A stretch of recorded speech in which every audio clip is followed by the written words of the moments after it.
What makes a boss bad? Would you be able to tell the difference between a boss who's just not great at their job, or maybe your personalities are just clashing a bit, versus a boss that's actually kind of toxic? Welcome to NewHere. Honest conversations and practical advice to help you play the game called work. I'm Elainy, and this week, we're talking about how to handle your first bad boss. Okay, this may feel a little pessimistic, but the reality is, at some point you will have a bad boss, maybe even a few. I learned that pretty early. In one of my first jobs, my boss talked about me behind my back and created a really toxic environment that spread to other people on the team. And the thing is, I actually thought her behavior was my fault. I didn't totally grasp that experience and what it did to me until after I had left that job, and I'm still working through it in therapy. The problem I was facing was that my boss was a bully, which is a super common type of bad boss. We asked our listeners to tell us about the bad bosses they've had, and we definitely heard about bullies.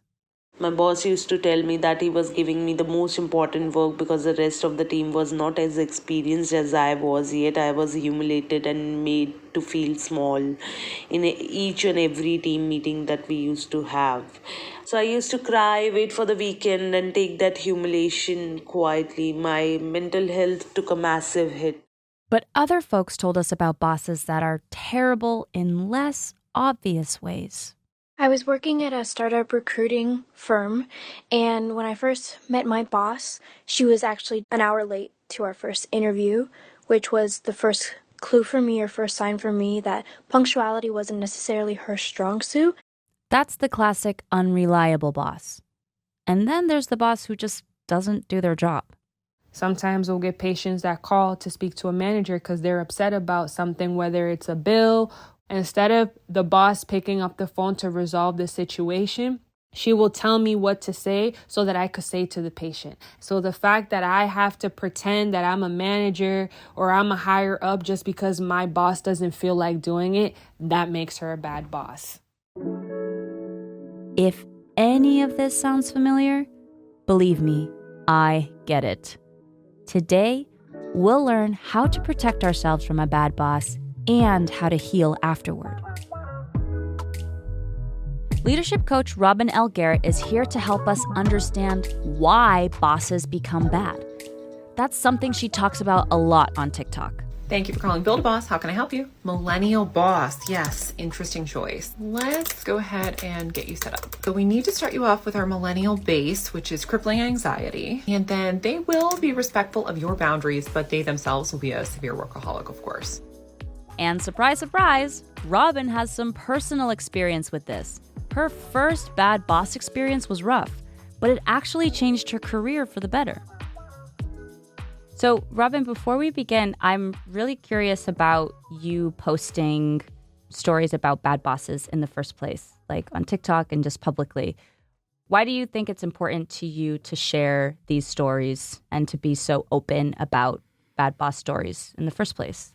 Yeah, one thing that happens is when you're in a scenario with a bad boss, you're often made to feel really alone and isolated, and that gives you very little power.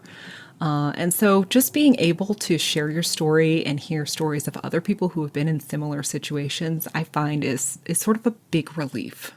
So how do you know when it's just like a bad mismatch of you as the employee and you as the company versus like this is just a bad boss? Yeah, I have a secret trick for this. It's like a secret superpower. Ooh. So I have found that defining your personal values can be tremendously powerful at navigating an issue like this. Not only which values are the most important to you, but which ones do you actively oppose? Mm-hmm. And then you have some watch outs, right? If you've got some things that are on your negative values list, keep an eye out for those items because we know when we feel gross. We know when we have that negative, this is not a good fit for me feeling, but we don't always know why. But if you've taken the time to define your values, it can make it much, much clearer. Yeah. And it's I think it would give me pause because it's like, oh, what are my values then? Because I've just been so used to working for somebody else that I don't really think about what my values are and that I have control and power of picking like where I want to go that matches that. Yeah. So if it's a case where, you really value teamwork, but your boss actively kind of like pits people against one another, that doesn't necessarily mean that it is an either or situation.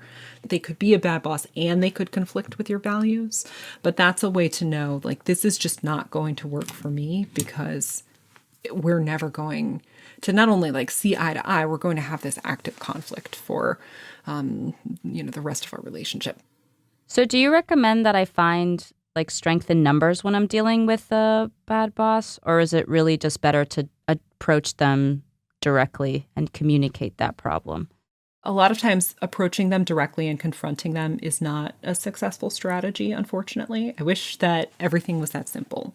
But if you think about you and your boss as being in a relationship that has a variety of factors, their factors and your factors, I think that's a little bit of a better way to approach it. So what are their needs? What are their motivations? What are your needs? What are your motivations? How do those things clash? But how can they also work together? And are there ways that the two of you can compromise? If you've got a boss that's pretty invested in your success, then great. They're going to be more willing to compromise. They're going to be more thoughtful about how they interact with you. If you've got somebody who's really stuck in their ways and is telling you like, this is the line, this is the way things are, then it's going to be difficult and you're going to need to be more, unfortunately, politically savvy on how to navigate that relationship. So what do you mean by being politically savvy? Yeah. So let's say, for example, that you've got like a really tough boss, but you still want to succeed in that situation. Great. Honestly, so empathy is a great leadership skill at any level, and it works here too, even if you're a, brand new entry-level employee and you want to try and figure out how to navigate this. Understanding their motivations and their interests is a great first step here. So, for example, a lot of bosses are financially motivated. They're all about their KPIs and their metrics. So if you come to them and you share your insights and feelings, they're probably not going to respond to that. But if you come to them with hard data that you've carefully researched and then packaged in a way that is, suited to their preferences for consuming information, you can be a lot more successful that way. I have personally found many successes by using that strategy. And it's the reverse also. If you come to somebody who's really much more interested in the story side of things with hard data, they're not going to be as motivated by that. And there's a bunch of different types of motivational factors, getting to know what those are, and then not changing who you are in order to adapt and fit that other person, but changing your communication style can be very successful. And that is, political. That's you weaving in and out of this situation, deciding how you want to influence it. So it's like adaptability, like kind of seeing how my boss or my manager likes to communicate or likes to receive information. Yes. Oh my God, their love language. Like, what's my boss's love language? And I'll give them information that way. That's right. Because you can't take responsibility for somebody else's actions. You can only be responsible for you. So you don't have to try to change this person if that's not in the cards for you. Can you work on the relationship? Almost always, right? And that is a good faith effort, and especially if they're coming into it with good faith too. But it's important to protect yourself at all times, make sure you're taking care of you, because they're not always going to, unfortunately. So can I give you a bad boss story of mine? Oh, I would love to hear a bad boss story. So here's a tea. I got an opportunity to work with on a project that was lasting a couple of months. So it was more contract. And the person who I would directly report to would talk about me inappropriately in front of other coworkers, either behind my back or in front of my face. And of course, she was one that was like, if you ever need help, you can come to me. But she never established that trust. And that sort of rapport kind of bled into the other coworkers. So I never really got along with them. Absolutely. Right. Like now you've been isolated in a way. You've been sort of dictated to. Now, it's always on the leader to establish that trust in the relationship. And I would call this the immature leader, somebody who's not probably emotionally prepared for the responsibilities of leadership. You can see this in people of all ages. Yeah. But if this is somebody who was not particularly experienced with leadership, they're kind of breaking a lot of boundaries there. There's a big correlation between people who end up in leadership positions and people who are really good at positioning themselves as being correct. This person doesn't sound like they're focused on the right things, the things that are going to like build a strong, cohesive team that can accomplish great things together. They're really just focused on the power. Yeah. So do you have a bad boss story that you don't mind sharing? Yeah, I'll tell you one from a long while back. I was working in an international position, and I was earlier in my career. So my goal at the time was, to advance. I had goals for myself. I wanted to be a manager by this point, a director by this point. I had these ideas for myself. And so because I was working internationally, that meant that I had clients who were active at all different times of the day. We would have these, 2 a.m. conference calls that would go on for 2.5 hours with this international board in the APAC sector. Oh, wow. And I wasn't communicating, right? And so my boss was coming to me with assignment after assignment. And so between that person and me, we didn't have a relationship figured out where I was in a good situation, right? I just overworked myself to a pretty extreme point, and I eventually had to take time off and regroup, and then eventually I started a new role. So I don't totally blame that situation on another person necessarily. Did I get a lot of pressure put on me? Yes. Did I learn things from that? Yes. Would I encourage other people to react the same way that I did? Absolutely not. You decided to leave at that job. That's how you protected your mental health, right? Like there was nothing that you felt you could continue to do while you were there.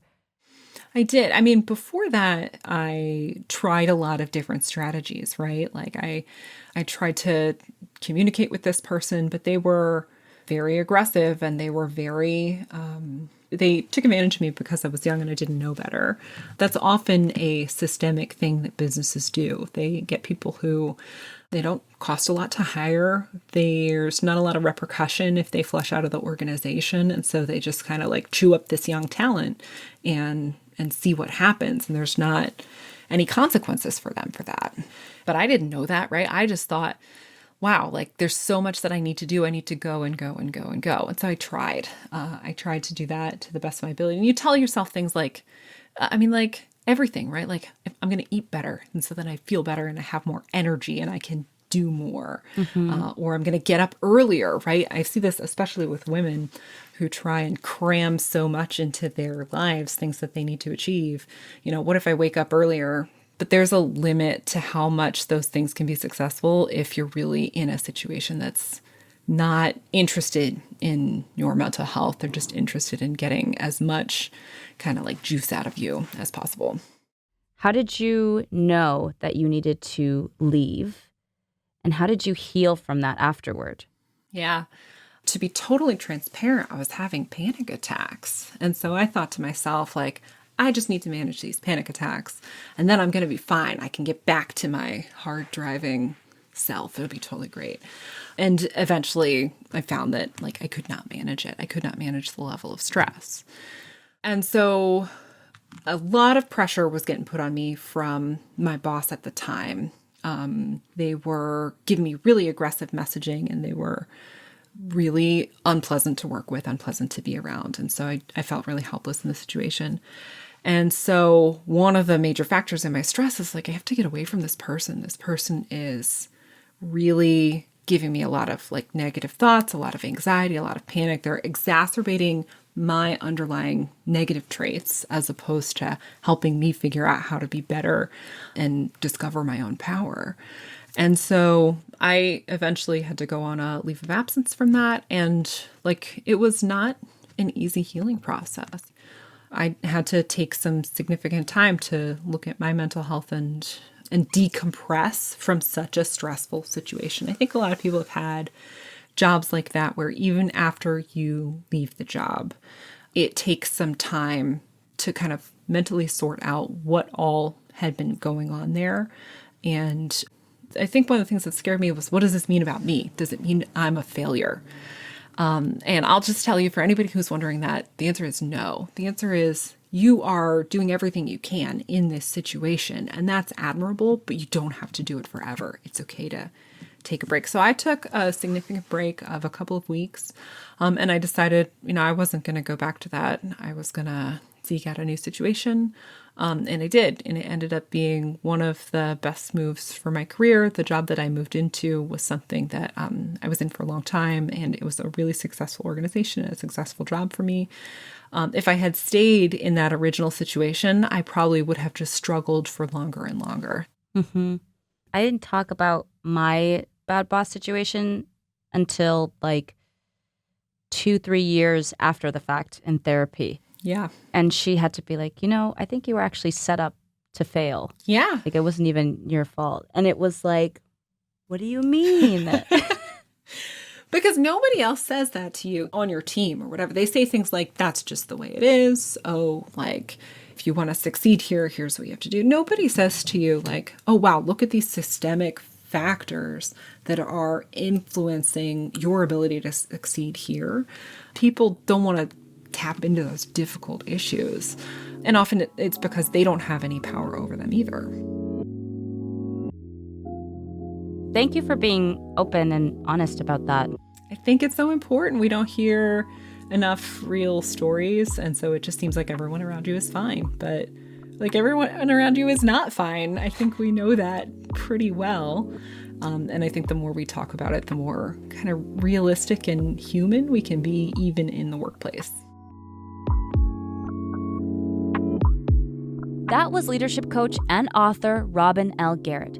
You can find her at Courageous Leadership on TikTok, and her new book, Happy at Work, is out now. Phew, we've heard so many horror stories, and I need a little pick-me-up. This is a great time to talk to somebody that I consider a good boss, because I believe there are good ones out there. I used to work for Anita Sen back in college, and she became a mentor of mine, and I still call her for advice about work sometimes. After the break, we'll get 3 really great tips from her that will help you to protect yourself from a bad boss. Be right back.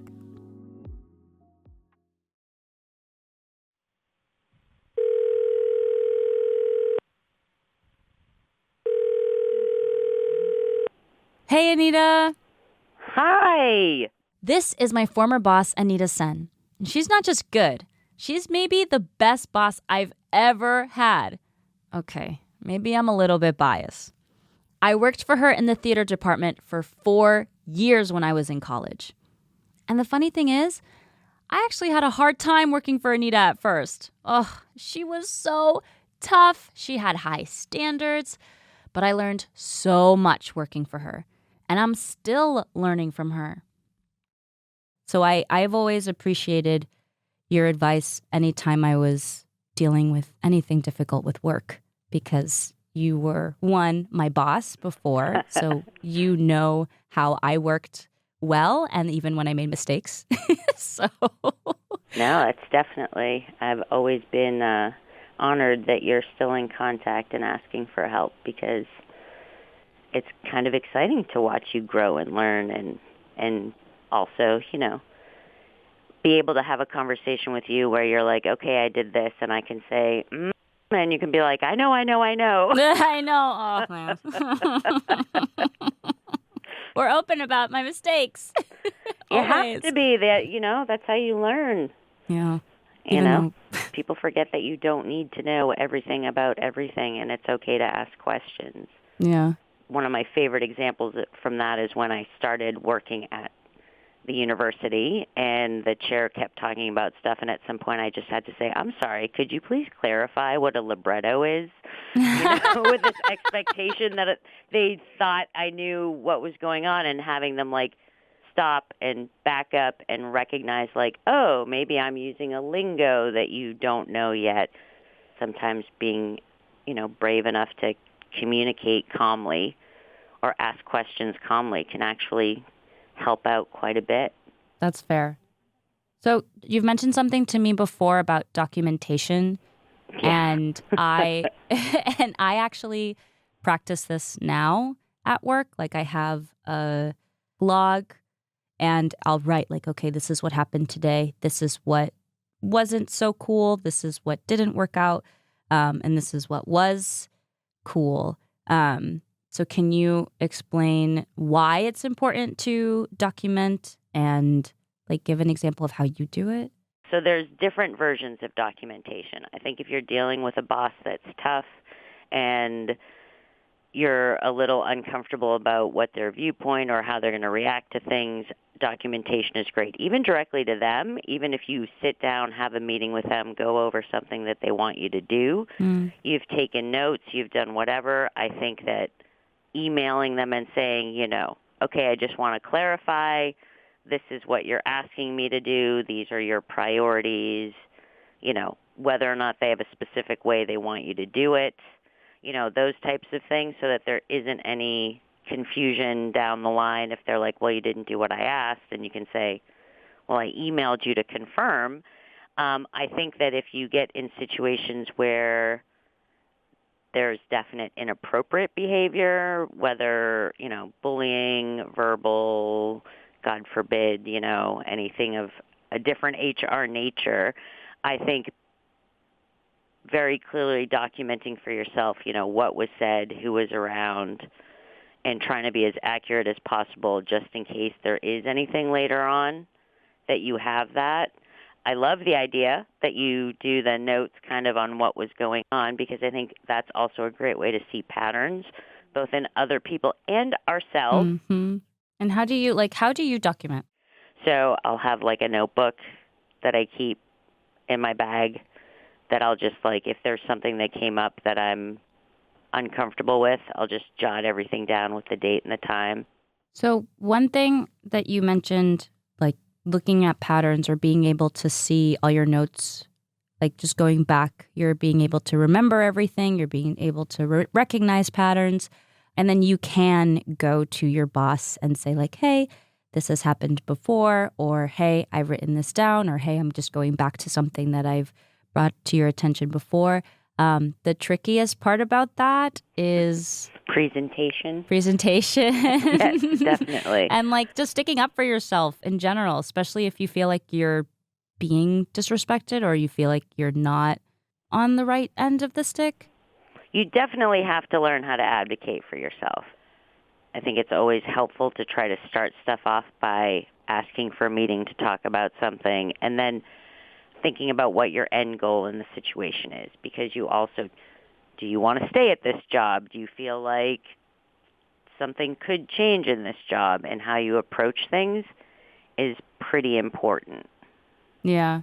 Something that I was taught here is like, first of all, this is hard, but to also think like, oh, what else is true?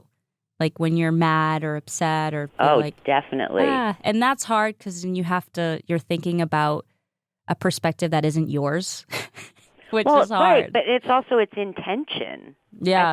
I think when we react to something, we're assuming intention. Yeah. Going back to you got to be able to communicate. You got to ask questions. How many times did you hear you can ask me the same question 50 I know. times? I'd rather you ask me the same question 50 times than do it incorrectly. Than do it wrong, yeah. Especially with the printer. That's right. I survived. You survived. You did. You did. And I learned a lot from you, too. So that was great, which is as it should be. To wrap it up, we are communicating, documenting, and advocating. And advocating, learning how to advocate calmly. Practicing. So. We're still practicing. I'm still practicing. I'm still practicing that as well, believe me. Thank you so much. I really appreciate it. You're very welcome. Bye. All right. Talk soon. Bye.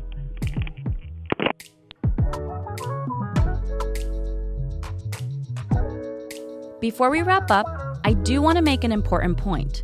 Sometimes the situation with a bad boss escalates beyond what you can handle on your own.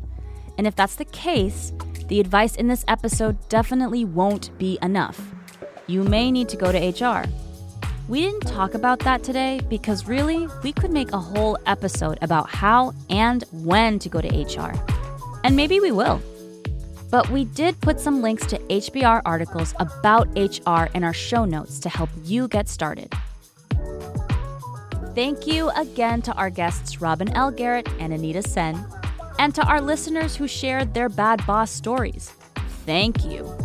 Please keep sending us your stories and questions about work. Bonus points if it's an audio file. We might even use it in the episode. Our email is newhere@hbr.org. If you liked what you heard, follow us on Spotify, Apple Podcasts, or wherever you get your podcasts. And while you're there, leave us a review and tell us what you think of the show. Then send the episode to your group chat, Slack, or wherever you talk about work. Did you know that Harvard Business Review has more podcasts to help you manage your business and your career? Find them at hbr.org/podcasts or search HBR wherever you listen. This episode was produced by Hannah Bates, Ann Sani, and me, Elainy Mata. Our editor is Mary Dew, and our engineer is Tina Toby Mack. Supervising editors are Maureen Hoke and Paige Cohen. Ian Fox manages podcasts at HBR, and our theme song was composed by Graz de Oliveira. Special thanks to Madeline Johnson. And a shout out to our HBR colleagues who took the time to listen to an early version of this episode and share their feedback. Ritika Asudani, Dustin Brady, Hunter Chase, Samantha Clark, Paul Como, Vitika D'Souza, Ambika Dubé, Amanda Garcia, Ramsey Kabaz, Annabeth Lucas, Jaimin Moody, Cheyenne Patterson, and Ivy Stafford. Thank y'all for listening. I'll meet you here next week.